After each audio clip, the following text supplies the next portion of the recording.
Voilà, je vais parler de littérature. Je vais parler de ce qui me tient à cœur.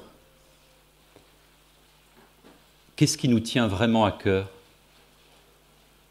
Je crois qu'au fond, c'est la seule question. Peu de choses tiennent à cœur à chacun de nous. Parmi ces choses, et peut-être en première place, il y a l'émotion illimitée que procure la littérature. Cette émotion, pour moi, est l'autre nom de la pensée. Elle occupe la place de la philosophie. Elle est ma politique, mon pain quotidien. Il y a cet éblouissement lorsque vous apparaît pour la première fois la silhouette à la jambe de bois de Long John Silver dans l'île au trésor.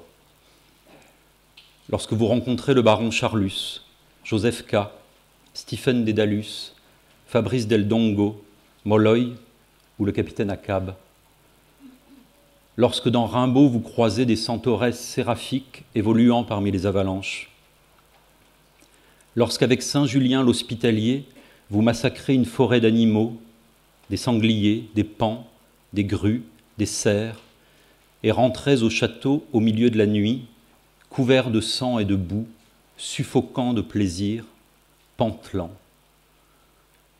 Lorsque le 20 janvier, vous partez avec Lenz dans la montagne. Lorsque le prince Mishkin, dans un moment d'extase et d'épouvante, brise un vase, et qu'alors l'équilibre du monde semble menacé pour toujours. Lorsque vous accompagnez Clarissa Dalloway dans les rues de Londres pour acheter avec elle des fleurs, et que vous croisez un fou qui pense qu'un message est caché dans la beauté des mots, que les oiseaux dans les arbres lui parlent en grec, et qu'à travers un massif de rhododendrons, il voit le monde prendre feu. Lorsque deux clochards qui attendent Godot comptent les carottes qu'ils trouvent dans leurs poches, et les étoiles, et toutes les voix mortes. Lorsque dans Robert Walser, vous découvrez que la buée, les larmes et la neige sont une même chose.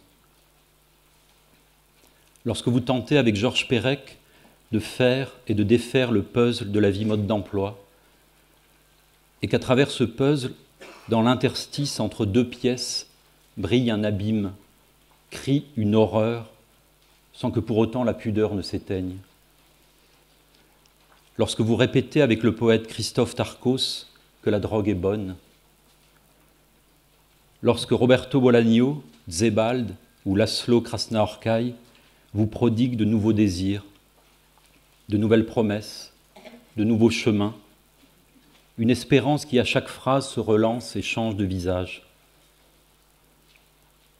Lorsque les détails se multiplient comme des annonciations voilées et que les noms s'entrelacent et vous transmettent une joie de feu. Lorsque le deuil se change en féerie et que la mort, toutes les morts, se mettent à chanter. Oui, c'est un éblouissement.